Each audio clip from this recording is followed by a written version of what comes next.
Good morning. Welcome to Diary of a Sometimes Figure Competitor.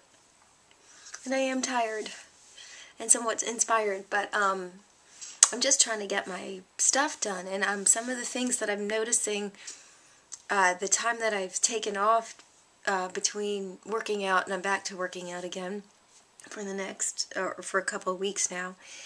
And about what's today? Today is the 12th, and I'm on day 12. And it's been really difficult to get back into a groove. So I'm glad I took the time off that I did, but I'm really noticing how hard it is to get back into the swing of things. My goal this month is an attempt to actually get more sleep. And it's really messing with me. So what's happening is the more sleep I'm getting, the sleepier I feel. And I think, and the reason I bring that up is I think that's a very normal thing that happens anytime we change something.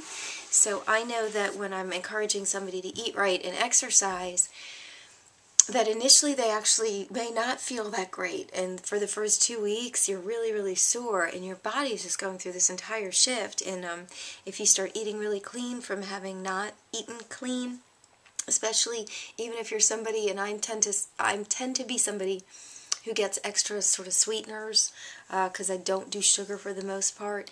And then when I'm working toward a show or I'm eating like a show, that starts to go away. So that makes you feel a little bit weird and loopy. So some of the things to realize is to push through. My temptation right now is to go back to only getting about 4 hours of sleep, which I know in the long run is really foolish.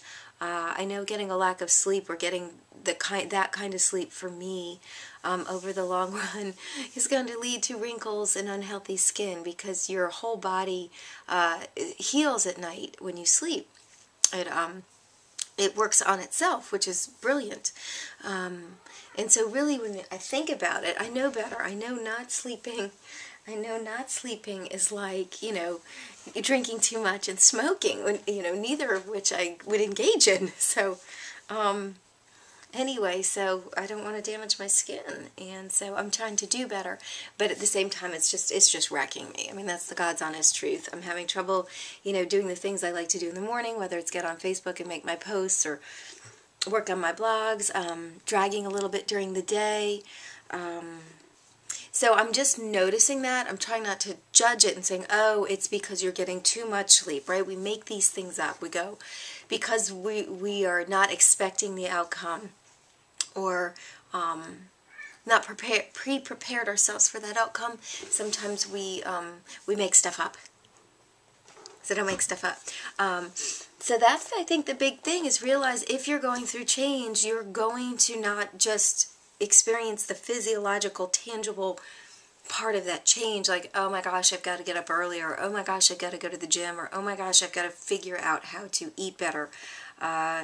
You are going to have other repercussions. And I think we know that. Not just in our physiological and emotional repercussions, but also familial and potentially relationship repercussions. And so, we know that, but we don't necessarily think about it or prepare for it. So one of the things that I'm dealing with right now is just being aware that, oh, you know what, yes, I'm more tired and I don't actually feel is good, which doesn't make any sense right now. But I've also only just started to try to recreate this habit, knowing that I need to drink more water and get better sleep. Those two things have moved up on my priority list. I've got the eating and exercise piece going, and I'm working on some other things. I was told my staff when I had my spa is I never signed up for the mediocre life, and I hope you didn't either. But the thought that as we strive towards, in a good way, not like, I've got to be better and I've got to